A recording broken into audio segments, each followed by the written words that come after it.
आज से स्टार्ट होने जा रहा है रिटेंशन सीरीज और आज पहले वीडियो में हम प्रो कबड्डी सीजन 11 के लिए पटना पायरेट्स के रिटेन प्लेयर्स को जानेंगे। पटना पायरेट्स किन प्लेयर्स को रिटेन कर सकती है सीजन 11 के लिए, तो इसके बारे में इस वीडियो में बात करने वाले। सबसे पहले रिटेंशन के बारे में बात करें तो रिटेंशन आप सभी को पता है कि डिफरेंट कैटेगरीज के होते हैं, उसके बारे में बात करेंगे। इलाइट प्लेयर्स में कौन रिटेन हो सकते हैं, NYP का क्या सीन है, कब नॉमिनेटेड प्लेयर्स के नाम आ सकते हैं, सब कुछ को कंसिडर करते हुए हम पटना पायरेट्स के रिटेन प्लेयर्स के नाम जानेंगे।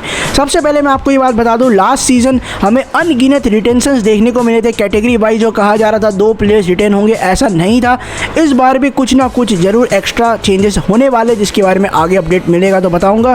तो रिटेंशन के कैटेगरीज आपको पता है, एक होता है इलाइट रिटेन प्लेयर्स का कैटेगरी, जो प्लेयर ऑक्शन में ऑलरेडी जा चुका होता है या उनको रिटेन करना होता है तो आप इलाइट प्लेयर्स में कर सकते हो। उसका एग्जिस्टिंग NYP का रिटेंशन होता है और उसके बाद नॉमिनेटेड NYPs के नाम फ्रेंचाइज ऑक्शन से पहले अनाउंस करती है और रिटेन यंग प्लेयर्स के नाम भी यहाँ पे फ्रेंचाइज रिटेंशन के वक्त दे देती है। तो इन कैटेगरीज में रिटेंशंस होता है। सबसे पहले हम इलाइट रिटेन प्लेयर्स के बारे में जान लेते हैं। तो इलाइट रिटेन प्लेयर्स का ये मतलब होता है, जैसे पटना पायरेट्स में आपके पास मंजीत दाहिया है, सचिन तनवर है, जो ऑलरेडी ऑक्शन में जा चुके हैं और पटना पायरेट्स की टीम में ऑक्शन से आए हैं, तो वो इलाइट खिलाड़ी है। एग्जिस्टिंग NYP का ये मतलब होता है, जो कि लास्ट सीजन एज NYP लाया गया था और नॉमिनेटेड NYP, इस बार भी वो रिटेन होगा क्योंकि 2 साल का कॉन्ट्रैक्ट होता है, तो वो एग्जिस्टिंग NYP के तौर पर रिटेन होगा। उसके बाद रिटेन यंग प्लेयर वो होता है जो 2 साल ऑलरेडी फ्रेंचाइज के साथ खेल चुका है और फ्रेंचाइज को ऐसा लग रहा है कि वो खिलाड़ी और वैल्यू ऐड कर सकता है टीम को, तो टीम उसको एग्जिस्टिंग से यहाँ पे रिटेन यंग प्लेयर की कैटेगरी में रिटेन करते हैं। जैसे दबंग दिल्ली नवीन को करते हैं, लेकिन इस बार नवीन को रिटेन करना है तो इलाइट प्लेयर में वो रिटेन होंगे। और उसके बाद नॉमिनेटेड NYP, जो कि ऑक्शन से पहले उनका नाम पता चलता है। सबसे पहले इलाइट खिलाड़ी के बारे में बात करें तो सचिन तनवर इस बार भी रिटेन होंगे। ये मुझे लगता है क्योंकि सचिन तनवर ने पटना पायरेट्स में बहुत अच्छा परफॉर्मेंस किया है और बहुत ही इंपॉर्टेंट खिलाड़ी है पटना पायरेट्स के लिए। और पटना पायरेट्स कोई हाल में सचिन तनवर को नहीं छोड़ना चाहेगी क्योंकि सीज़न 8 से लेके 10 तक इसी टीम के साथ जुड़े हैं। इस सीज़न भी बहुत अच्छा खेले सीज़न 10 में और 22 मुकाबलों में 171 रेट पॉइंट स्कोर किया with average of 7.7 rate points. और सचिन तनवर को पटना पायरेट्स इस बार भी रिटेन कर सकती है क्योंकि आप सभी को पता है कि लास्ट सीजन ऑक्शन का पर्स को 4.4 से 5 करोड़ तक बढ़ा दिया गया था और सचिन तनवर को रिटेन करना इतना बड़ा डील होने वाला नहीं, क्योंकि अगर हम 15% रूल है प्लेयर को रिटेन करना है तो 90 लाख में लास्ट सीजन, ये कंफर्म नहीं है जिस प्राइस पे रिटेन हुए थे, भाई कभी भी रिवील नहीं किया जाता मसाज स्पोर्ट्स या फ्रेंचाइज द्वारा। तो 90 लाख अगर मान के चलते लास्ट सीजन दिया गया था, तो इस बार रिटेन करना है तो 15% ज़्यादा देना पड़ेगा, यानी 1.03 करोड़ में पटना पायरेट्स को रिटेन करना है और एक अच्छा रिटेंशन माना जा सकता है क्योंकि पर्स भी बहुत ज़्यादा है और पटना बिल्कुल स्मार्ट रिटेंशन करती हुई नजर आएगी।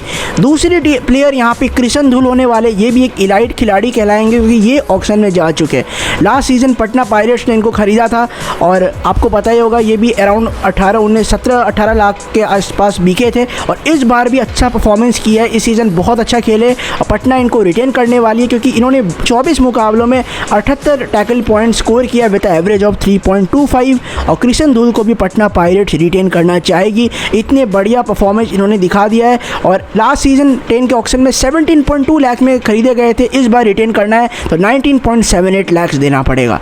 तीसरे इलाइट खिलाड़ी अंकित जागलान बन सकते हैं। है तो काफ़ी यंग, लेकिन एक ऐसे खिलाड़ी है जिन्होंने काफ़ी वैल्यू ऐड किया लेफ्ट कॉर्नर की पोजीशन में पटना पायरेट्स का, और कृष्ण धुल के साथ मिल के जो कॉम्बो इन्होंने कॉर्नर से बनाया है पटना के लिए बहुत ही इंपॉर्टेंट रहा था। कुल 23 मुकाबले खेले लास्ट सीजन और 23 मुकाबलों में इन्होंने 66 टैकल पॉइंट स्कोर किया विद एवरेज ऑफ 2.87। तो अंकित जागलान को भी पटना पायरेट्स रिटेन कर सकती है। इतना बड़ा डील होने वाला नहीं है अपने लाइट खिलाड़ियों को रिटेन करने में। और अंकित जागलान को ऑक्शन में अच्छे प्राइस में खरीदा गया था 31.50 लाख का, इस बार रिटेन करना है तो 36.2 लाख में रिटेन करते हुए नजर आ सकती है पटना पायरेट्स की टीम। तो ये 3 इलाइट खिलाड़ी है। उसी के साथ एक और इलाइट खिलाड़ी है जो रेडिंग में बहुत अच्छा भूमिका इन्होंने अदा किया है पटना पायरेट्स के लिए, वो है यहाँ पे संदीप कुमार। संदीप कुमार के बारे में भी हम आगे आएंगे। ये 4 खिलाड़ी इलाइट रिटेंशन हो सकते हैं, इसमें से 2 डिफेंडर्स हैं और संदीप कुमार के बारे में थोड़ा चर्चा कर लेते हैं। अब ये एक यंग खिलाड़ी है लेकिन इलाइट प्लेयर क्यों है, क्योंकि लास्ट सीजन उनको ऑक्शन में 9 लाख के बेस प्राइस में पटना पायरेट्स ने खरीदा था और पटना पायरेट्स ने इनका बहुत ही अच्छा यूज़ किया। सब्स्टिट्यूशन में आए, बहुत मैचेस बहुत अच्छा खेला। संदीप कुमार 20 मुकाबलों में 86 रेट पॉइंट्स को स्कोर किया है और 4.4 एवरेज इनका रेट पॉइंट्स है। अब मैचेस ज़्यादा लग रहा होगा आपको, लेकिन क्योंकि सब्स्टिट्यूशन है तो वो मैचेस भी गिने जाते हैं और इस सीज़न रिटेन करना है तो 9 लाख से आपको 10.35 लाख देना पड़ेगा अगर आप 15% करते हो। और ये एक ऐसा प्राइस है जिसमें आराम से पटना पायरेट्स अपने प्लेयर्स को रिटेन कर सकते हो। संदीप कुमार को भी इसी प्राइस में आपको रिटेन करते हुए नज़र आ सकते हैं, क्योंकि एक चीज़ और नोटिस किया जाएगा, 15% वाला रूल लास्ट सीज़न लागू नहीं हुआ था क्योंकि बहुत रिटेंशन हुए थे। अगर इस बार भी ऐसा नहीं होता है तो हो सकता है मंजीत को भी रिटेन कर ले, लेकिन हम 15% रूल को ज़्यादा प्रेफर कर रहे हैं। अगर ये रूल होगा तो इस तरीके से रिटेंशन होंगे। दूसरा कैटेगरी होता है रिटेन्ड यंग प्लेयर का।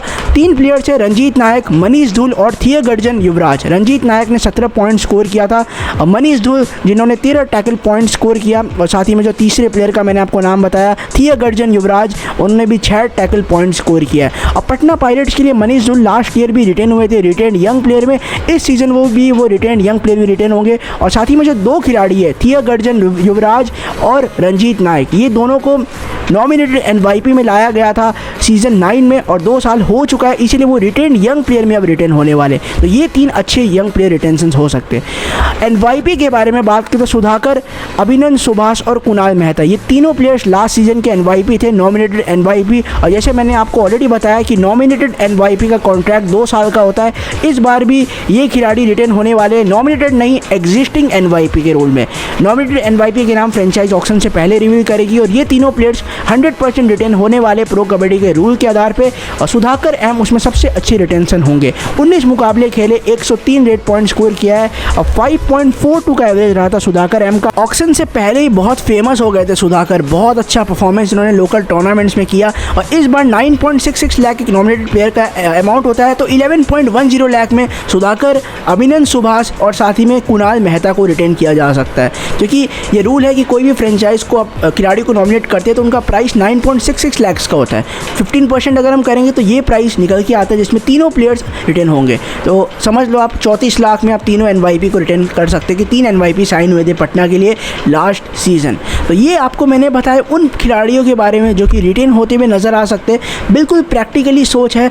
बड़े नाम मंजीत दाहिया हो गए, वो ऑक्शन में जाते हुए आपको नज़र आ सकते हैं। नीरज कुमार हो गए, पटना के एक बहुत ही शानदार कवर, वो भी इस बार ऑक्शन में जा सकते हैं काफ़ी सीजन्स के बाद। उसके बाद आपके पास सचिन चंद्रशेखर है, वो भी ऑक्शन में जाएंगे। अब 2 सवालों का मैं जवाब देना चाहूँगा जो लोग कह रहे हैं मयूर कदम और एक खिलाड़ी था बाबू एम करके, ये 2 प्लेयर्स क्यों रिटेन नहीं हो सकते? परफॉर्मेंस दोनों ने अच्छा दिया है, रिटेन ना होने का कारण ये है कि वो दोनों खिलाड़ी ऑक्शन में अनसोल्ड गए थे, उनको फ्रेंचाइज ने पिक किया किसी की इंजरी के रिप्लेसमेंट में। और प्रो कबड्डी का रूल ये कहता है कोई भी आप खिलाड़ी को इंजरी रिप्लेसमेंट लाते हो तो आप उनको रिटेन नहीं कर सकते हो, आपको लेना है तो उनको ऑक्शन से ही लेना पड़ेगा। जैसे बुल्स ने पोन प्रतिबंध सुब्रमण्यन को लिया था, इसीलिए दोनों प्लेयर्स ऑक्शन में ही जाएंगे। और पटना को इनको लेना है तो अगर कोई टीम ले लेती है तो उनको FBM कार्ड शो करके उन खिलाड़ियों को वापस ले सकती है। इसीलिए मयूर कदम और जो दूसरे प्लेयर बाबू एम है वो रिटेन नहीं हो पाएंगे।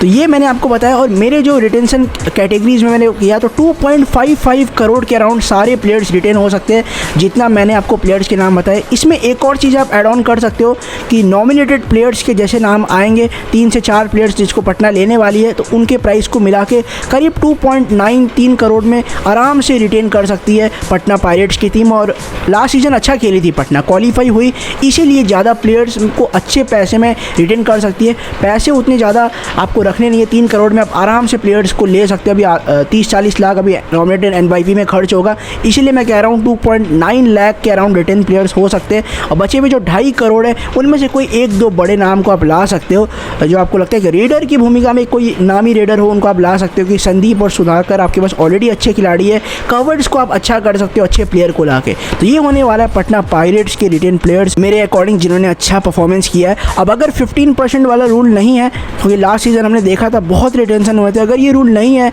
तो आपको बहुत रिटेंशन देखने को मिल सकते हैं। और कैटेगरी वाला भी जो लास्ट सीजन नहीं हुआ था, 2 प्लेयर रिटेन होंगे कैटेगरी, ऐसा नहीं हुआ था। अब यूपी ने नितेश, सुमित और प्रदीप एक ही कैटेगरी के खिलाड़ी में 3 प्लेयर्स को रिटेन किया था। अब वो रूल पे जैसे अपडेट आएगा मैं आपको बता दूंगा। अगला वीडियो आप किस टीम के रिटेन प्लेयर्स पे चाहते हो जरूर कमेंट करना। वीडियो अच्छा लगा लाइक कीजिएगा और चैनल को सब्सक्राइब कीजिएगा।